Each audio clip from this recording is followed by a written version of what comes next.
की दुश्मनी कोनो ए बदनसीब सा एक बन के रहो अमीर तलब किया के लही गरीब सा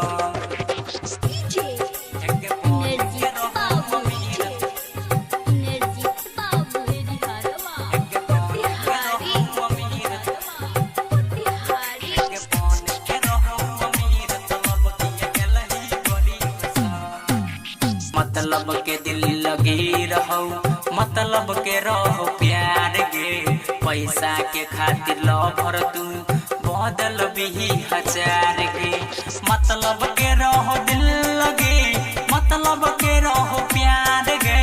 पैसा के खातिर लवर तू बदल भी हजार गे पैसे के खातिर दूर तू भेल ही गरीब सा एक बन के रहो अमीर तलब किया के लही गरीब सा एक बन के रहो अमीर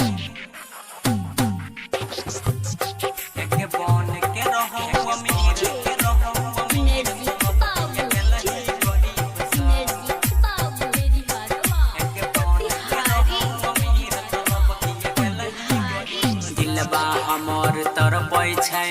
एगो बेवफा के प्यार में छोड़ गेले तब रहै छै पगली के इंतजार में दिलबा हमर तरफ छै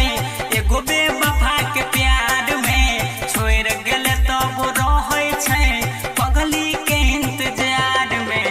मिथल से प्यारा के हेतै कोनो खुश नसीब सा एक बन के रहो अमीर तलब किया के लही गरीब सा चुलबुली रिकॉर्डिंग स्टूडियो दरभंगा।